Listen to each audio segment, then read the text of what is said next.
right. Good evening. Good evening. How is everybody tonight? Always look forward to our Tuesday nights. Yes.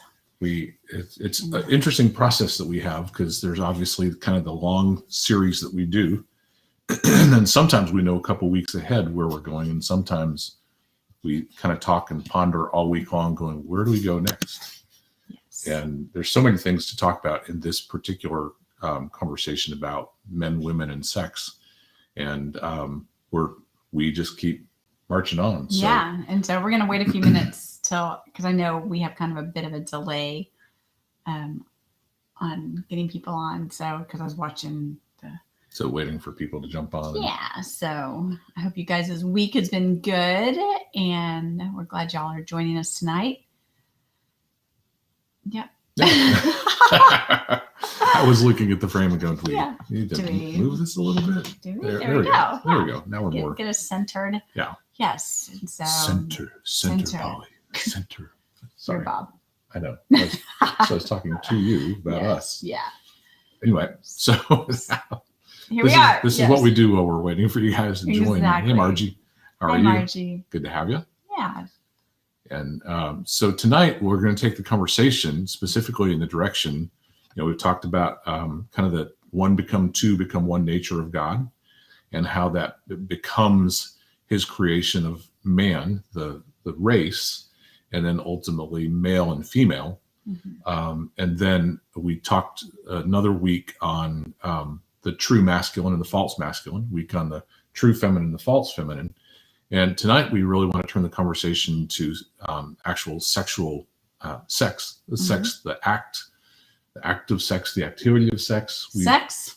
We're going to talk about sex. Yes. And so I've noticed, as you probably saw in the caption below, the conversations believers often have about sex, whether mentally and internally, or people talking together, families talking together, teachers talking to classrooms, parents talking to kids. It almost always starts out with "thou shalt not."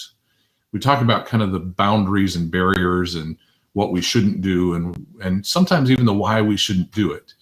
And we've even, in some of our conversations on the Think Differently Academy pages, there are conversations with people about so what are the barriers, what are the boundaries to have, with sex between consenting adults and those kind of things. And so I think sometimes when we start with "thou shalt not," we forget that every quote unquote "thou shalt not" starts with protecting something that is a "thou shalt." It's a boundary to protect something good and right and beautiful and powerful, as opposed to a boundary to stop the bad things from happening. And so rather than tonight talking about the "thou shalt nots," we want to talk about the powerful, beautiful attributes of sex and sexuality, and talk about kind of why and what and how things can get kind of out of whack, but much more importantly, how things get straightened out. Yeah, is that a good way to say that? Yeah, straightened out. Yeah. So I was going to say something, but it just there's so many of us that, I guess we can come from all walks of life. Like I came from, my parents were hippies, and I came from a very, the sexual revolution, and, that whole world, but I also come from sexual abuse and stuff like that. And so, but I didn't know God. And then, I then raised my children in a purity culture. My girls and I just literally talked about that, and I've apologized so many times. I'm like, I'm so sorry. I'm just so sorry I raised you in the purity culture, but thinking that this is right, because I came from such an extreme of, this is sex is free and you can just do whatever you want. And you just, all of that kind of stuff. And so the pendulum swings to then, let's get you a purity ring, and you're going to make a vow to, to not do this and never do this. And then until it's the right time to do this. And so, my kids have even talked about with all their friends, they've all grown up in that purity culture mindset where we've read books and we've done all the things. And I'm just like, I'm so sorry. And, I did what I thought at the time was the right thing. And it seemed right. And it's like, how can this be bad? But it's done damage. So, all of us come from different backgrounds of understanding sex and sexuality. I think there's the trouble, first of all, when it comes to family systems and the generations of a family, one of the things people almost always run into is the pendulum swing. Yeah. Right. If this is how I was raised, we want to swing over here and do it the opposite way. Mm-hmm. And what I always tell people is the opposite is just the other side of the problem. Yeah. Right. So you can swing from one problem. If you do the opposite of the problem, you're just doing a mirror image, and it's just the other side of the problem. And somewhere in the middle is, and sometimes not even in the middle, sometimes instead of the pendulum swing and you find the middle, you actually get the darn pendulum off of the fulcrum and lay it down or you hang it on a different fulcrum. Yeah. And so when it comes to kind of sex and sexuality, so much of the conversation is about the forbidden attributes of it and the things to avoid and the things to do to stay quote unquote pure. And it's done a great deal of damage. And it's the wrong, it's the wrong topic. Yeah. It's the wrong focus. And of course it also doesn't take into account this unique attribute of the human will that I think 1 Corinthians describes it this way, that the strength of sin is in the law, which is just a simple way to say, if you forbid a fruit, everybody wants it. Exactly. Right. That fruit on that tree. It creates a desire. Yeah. And so it's that crazy thing that we do that we think, oh, we're going to prevent it by telling everybody not to. Like that's worked out throughout human history, right? Totally worked out through. Yeah. Yeah. And so I just wanted, Catherine was like, purity culture. You had to apologize to your daughter for the purity culture crap too. Yep. Yeah. Yeah. So several people jumped in, like Catherine and Joyce, and I saw a couple, some new people. If we back up a little bit. Celeste and David. Hey, David. Yeah. Betty, Jennifer, Margie, Stephanie from Stormy, Georgia. Nice. And we're so glad you guys are joining us tonight. So, yeah. Yeah. So what we want to give kind of some emphasis to tonight is we're not going to give sex lessons tonight. We're not going to talk about anatomy, though that's always an option. I do premarital counseling, and I often offer the couples who have no experience, I often say, if you want to talk anatomy, we can. I'm a trained sex therapist. And but we'll save that for the live pathway. event. No, we're going to do a pathway on all of that. Yeah. But for tonight, what we want to talk about is kind of reversing our thinking about sex and sexuality. And we actually began that conversation several weeks ago. This whole series began with me getting on and ranting about the whole myth that's passed on through the Christian culture that says men are visual, they have needs. Women are responsible to manage both man's visual attribute and man's physical needs by not dressing inappropriately and by being sure that they respond to meeting the man's needs. And then men are trained to bounce their eyes. And the whole thing sets up several fundamental problems in the human soul. First and foremost, it makes women responsible for men. Yeah. And it makes them responsible for men's thoughts and for men's self-management. And anytime you make another person responsible for you, you give away your own responsible and you cripple your own potential maturity. The other problem it sets up is it says that men are perpetually immature and simply have no choice except to respond the way. And so much of that teaching, whether indirectly or directly, simply says men will always be a certain way, i.e. they're visual, they have the need. And as I always say, they don't have a need for orgasms. We have a need for emotional maturity. And so often the teaching is about men having a need for sexual satisfaction. And yet there's no teaching about what that might actually mean. Yeah. And women are taught that if you don't give the man sex, they're going to go find it somewhere else. And then also hidden in that teaching is this idea that women don't like sex. And so all these crazy swirling ideas, as if it's not a gift from God to both genders, and as if it's not a gift from God that assumes the highest and best about every human being as well as every gender. Yes. Women are not responsible to manage men. Men, we are not perpetually immature. We're not destined to that because of something about our neurological wiring.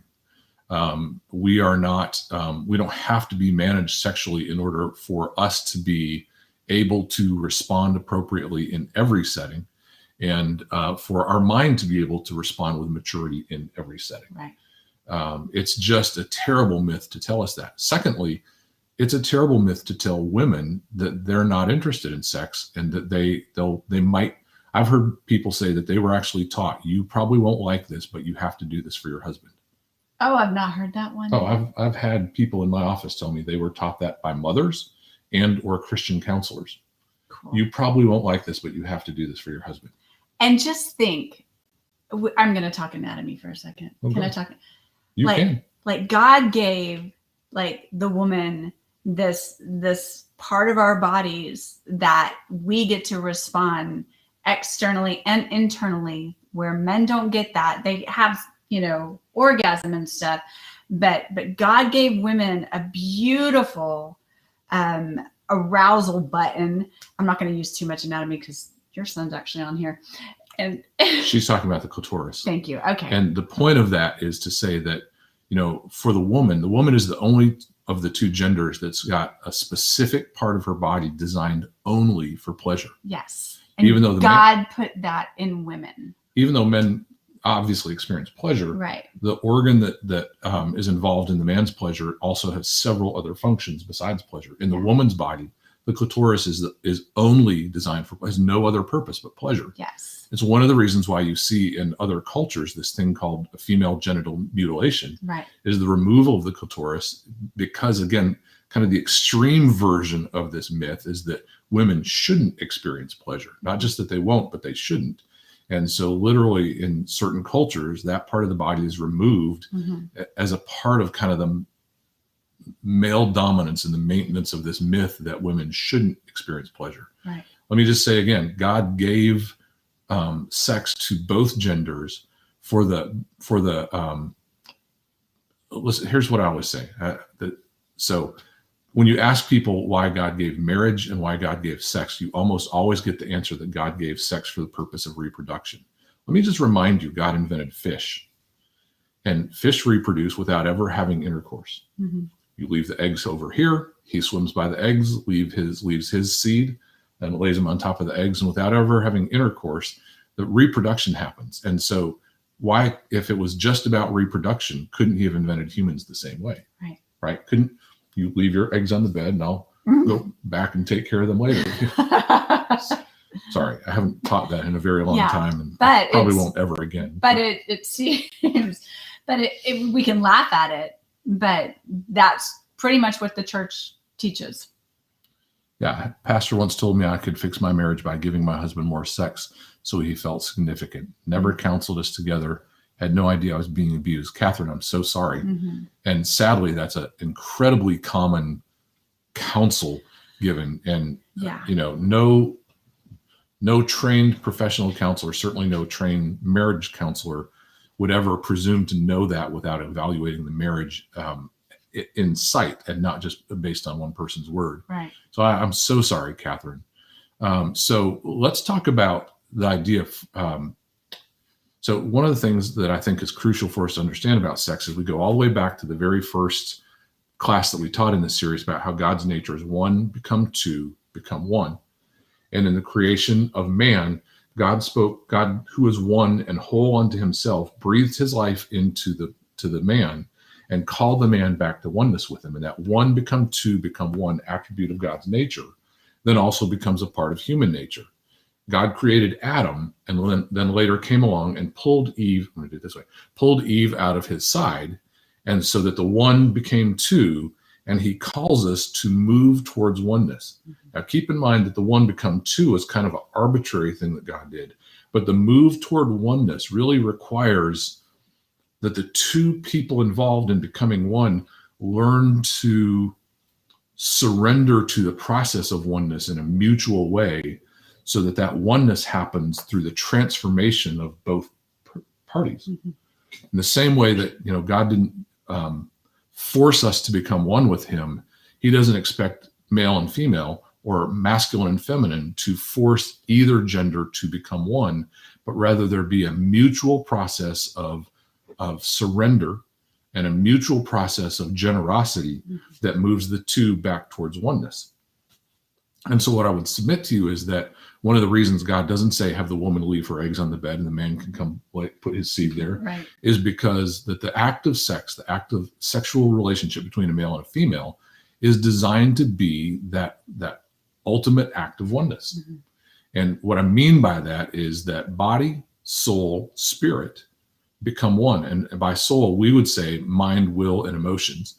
And so you really got body, mind, will, emotions, and spirit all becoming one. So really we're talking about mind, will, emotions, body, spirit. We're talking about 5 elements of the human being coming together in a single act where all 5 of those elements are engaged. Mhm. And so the design of that is the one become two, become one, is human beings are complex creatures. Mhm.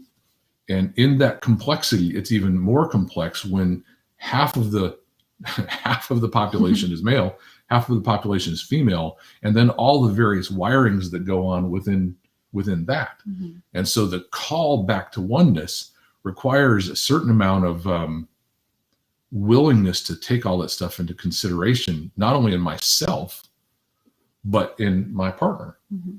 And so that call back to oneness fundamentally calls for a certain amount of awareness and intentionality and self-sacrifice on both parties. Yes. But it also calls for a certain amount of desire. Mhm. Right? All those things are kind of wired into this thing that results in the human act and activities of sex and sexuality. And so I want to kind of talk for a moment, kind of back out of that part of the conversation for a second and say this.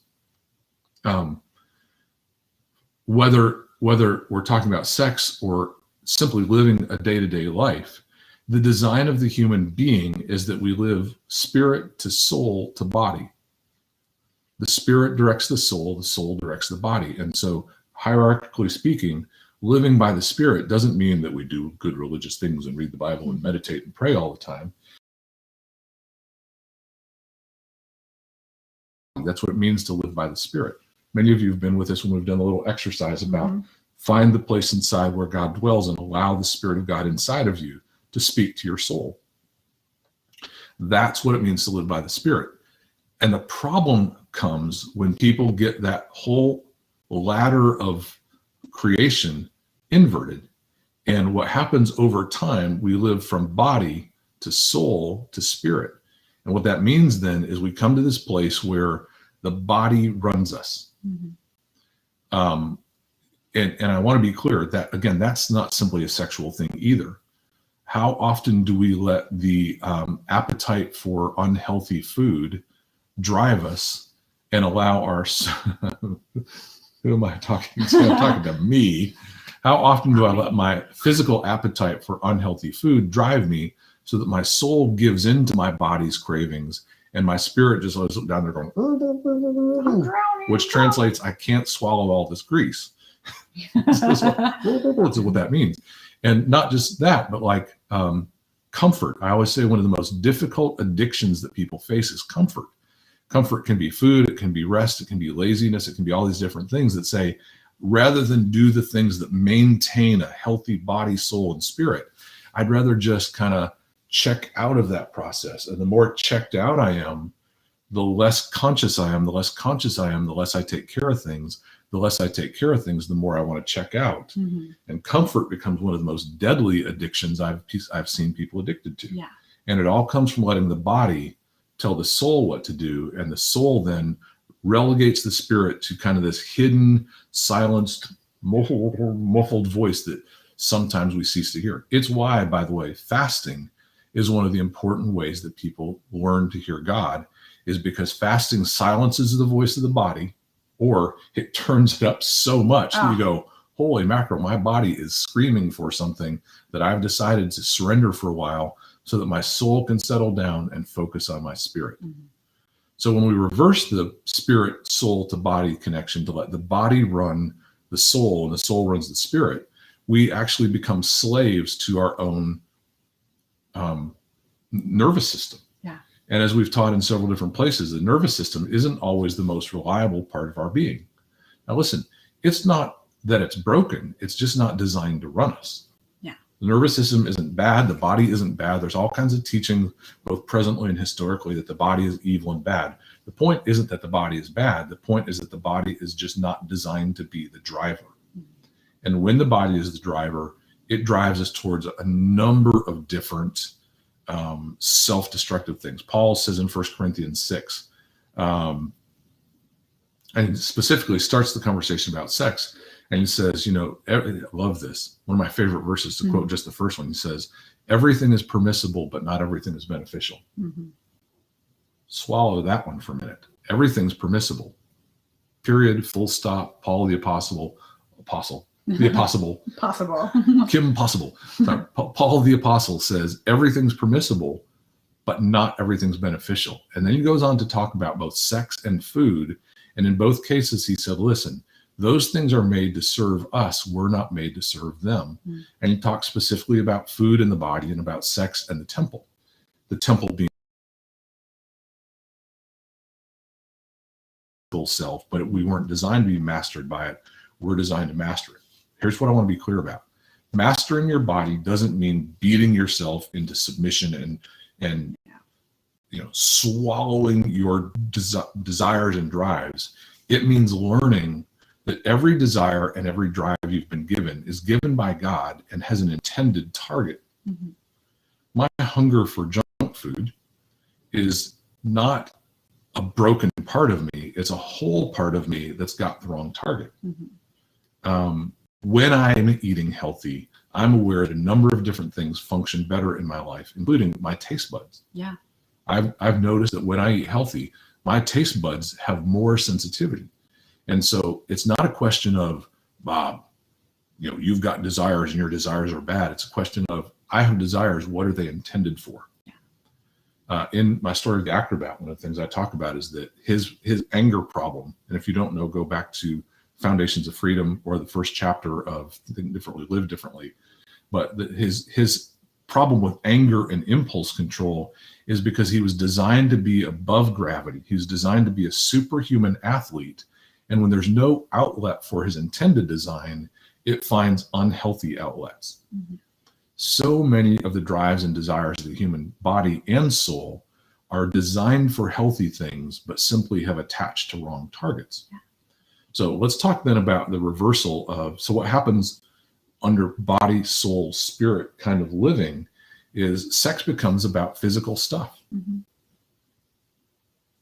Well, where do we live as a culture? Where do we live as a world, right? Yeah.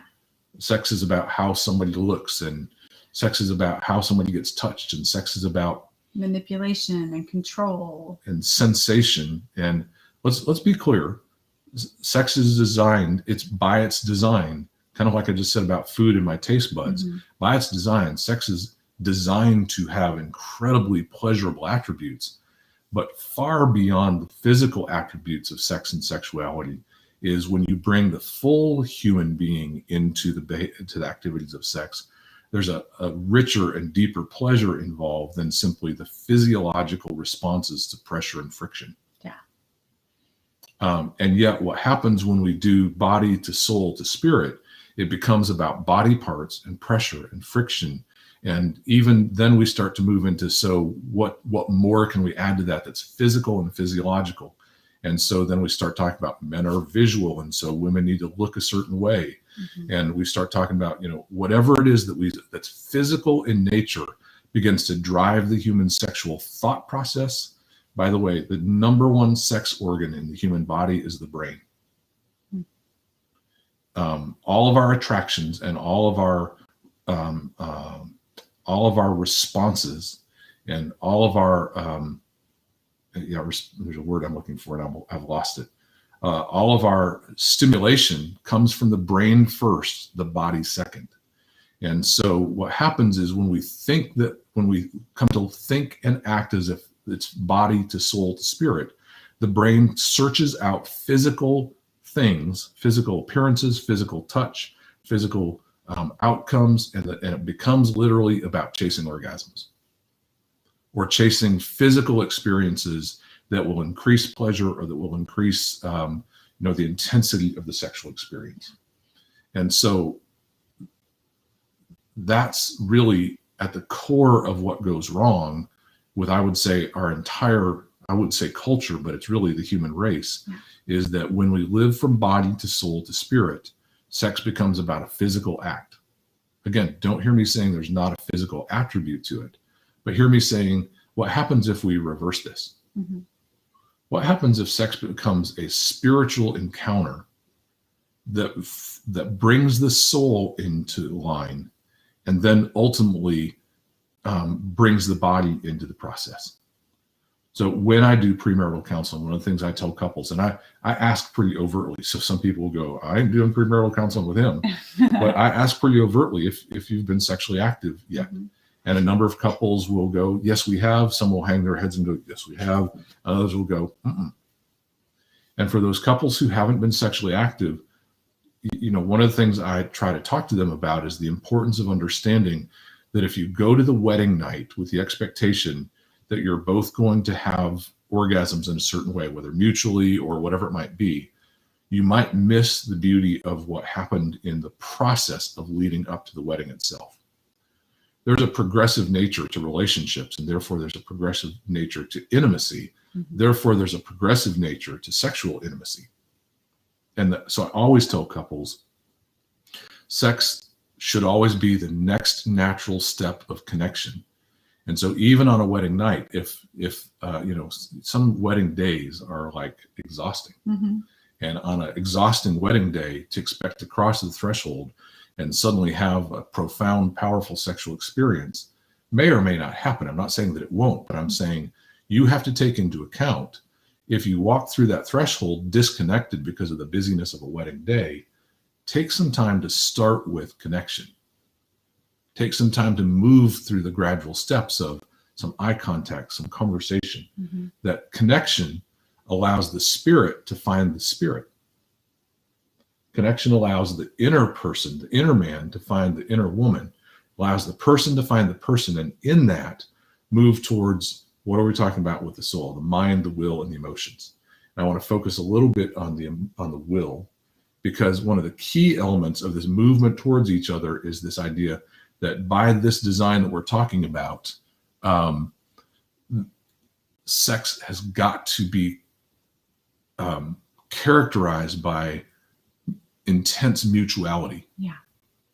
The one up, one down element of it, of sexuality, the idea that one person has more power than the other, that one person, you know, is supposed to get more out of it, is an incredibly destructive thing. That what we've got to do is be able to enter into the sexual relationship with the idea that if one person has power over the other, it actually takes away from the opportunity for the will to be involved in both people that are involved. Yeah. The mutual idea that I give myself to you, I make a free choice to give myself, and I make a free choice to give myself.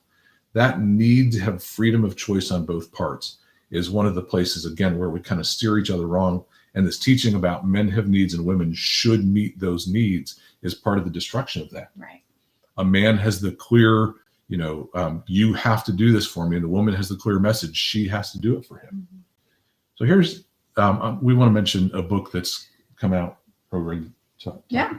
Sheila Gregoire, a blogger that we follow, has just recently come out with a book called The Great Sex Rescue. And it's incredibly helpful. I've not read the book, but I've followed her writing.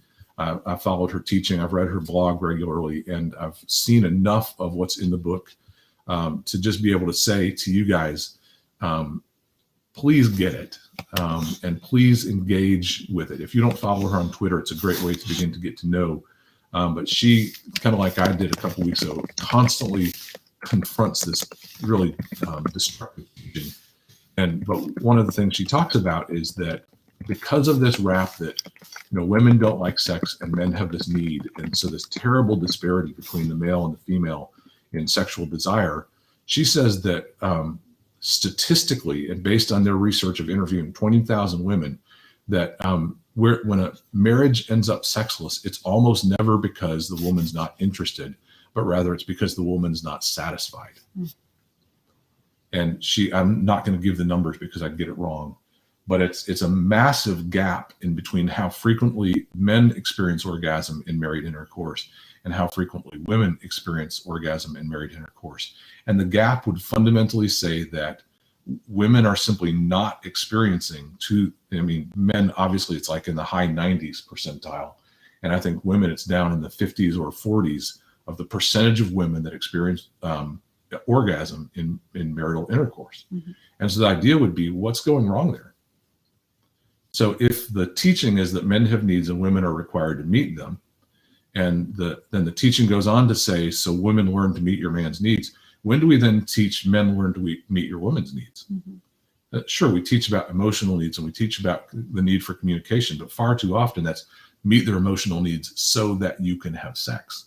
Right. Instead of meet their emotional needs because you love them and because they're legitimate needs that they have emotionally. What happens if you meet a woman's emotional needs with the goal of having sex is that you're not actually meeting their needs. You're being selfish. Mm-hmm.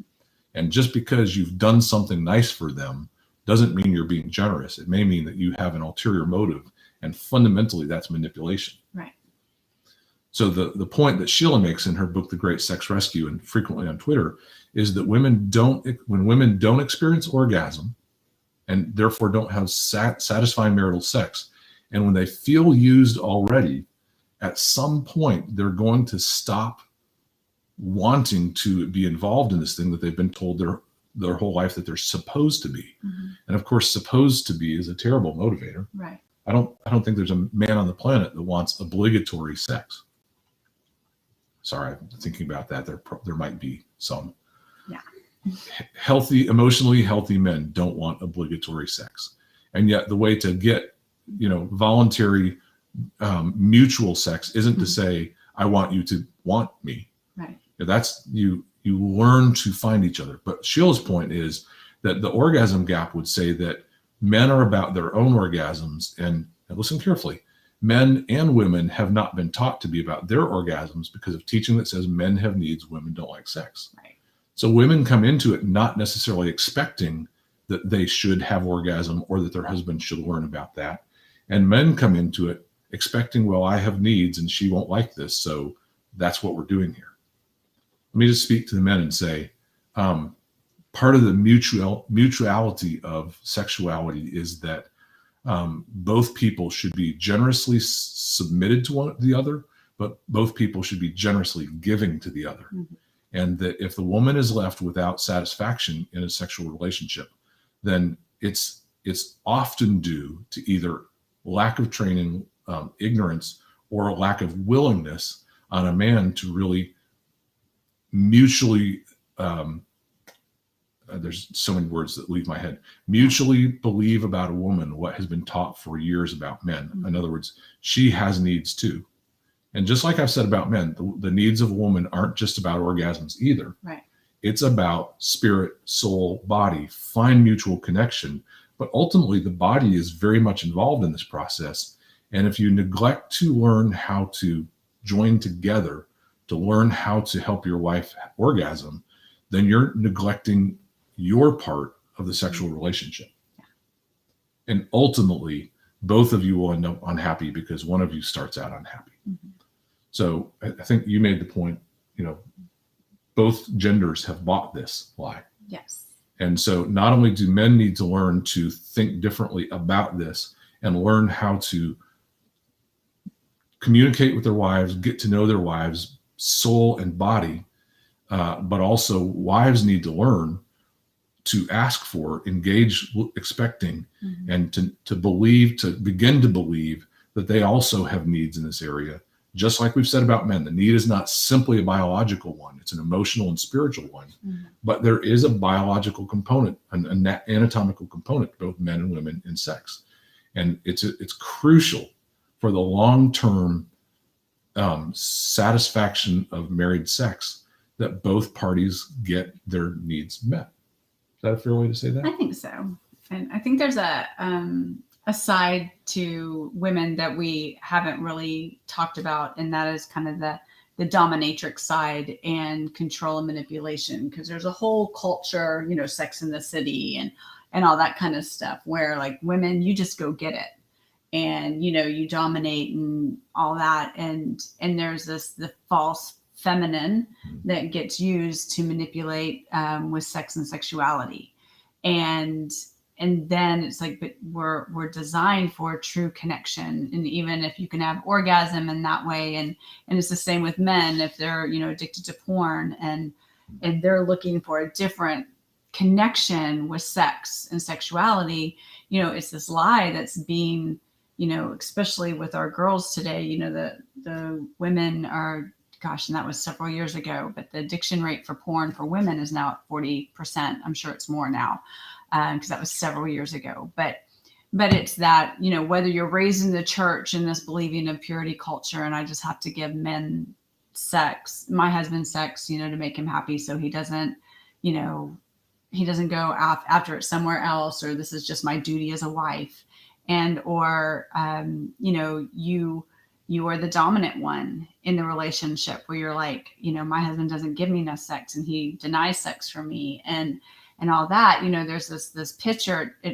Usually it's the men that we have all the pressure on to say, they're the ones who are, we got to have sex or you're not a good wife kind of thing. But there's two sides to this, and so the looking at it and looking at the culture and the way things are leaning toward for our young girls, just the overt sex and sexuality in ways that just, blows the 60s totally away in the sexual revolution.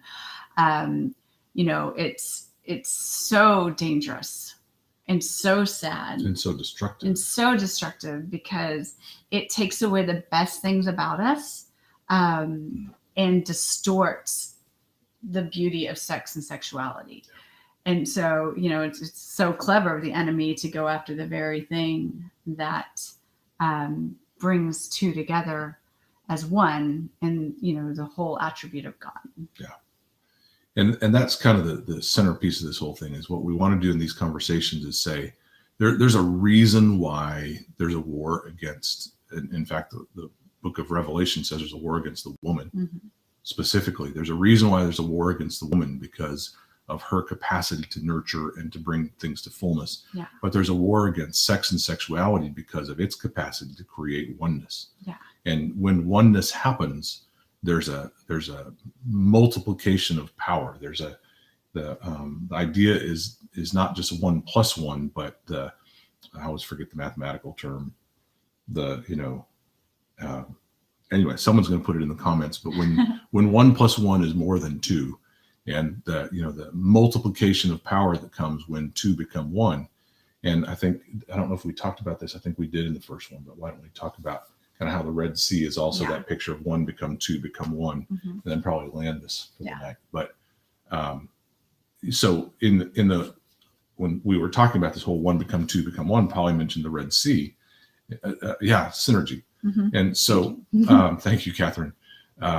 So what happens with the Red Sea is you see that the Israelites are trapped, and the Red Sea, which is one body of water, becomes two. And when the one becomes two, they're released into freedom, right? So the one become two allows Adam and Eve in the garden to be free and independent of each other. Mm-hmm. The one become two results in Adam being free to be independent of God. It's the choice to become one that moves the two back into oneness. And so you see with the Red Sea, when the Red Sea parts, freedom is possible. But watch what happens. Now the enemy moves right into the middle of that. And when the two becomes one again, now the enemy is defeated. And so the one become two allows freedom, but the two become one defeats the power of darkness and defeats the enemy's strategy. And so I would say that the war against sex and sexuality is as much about preventing the power of two become one as it is about distorting the picture of God that is in, two become one and all of that kind of stuff.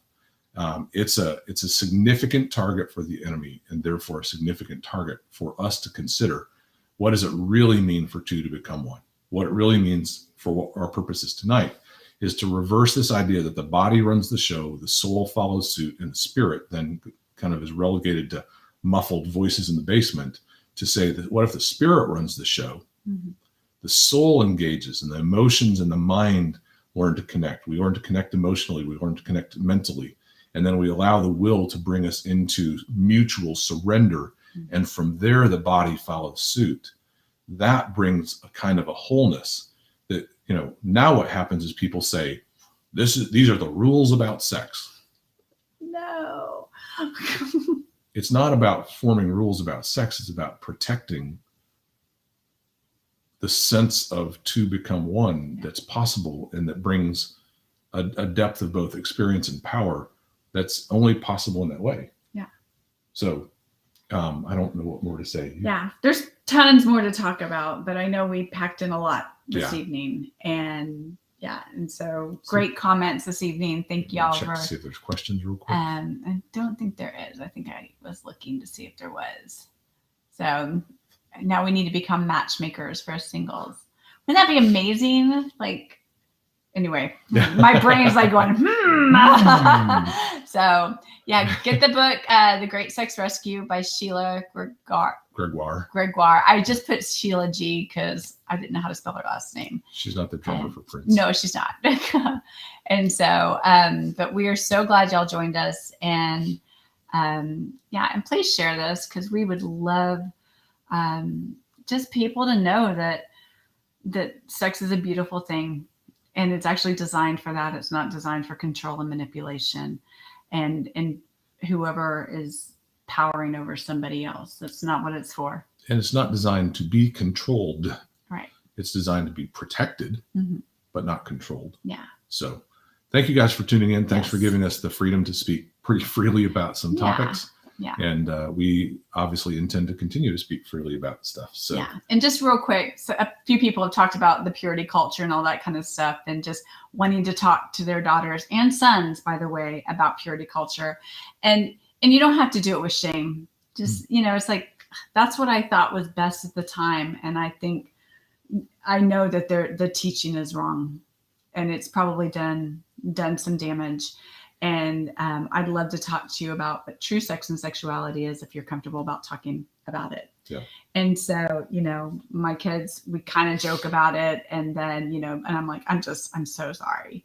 And so they've navigated out of it, and we do great, and they make fun of me sometimes, and it's just perfect. But, just mom them well and dad them well, and have the uncomfortable conversations. Yeah. So thank you guys so much for joining us. Yeah. And that whole conversation, maybe that's next week. Okay. We love you guys. Have a great week, and we'll talk to you soon. Bye-bye. Bye.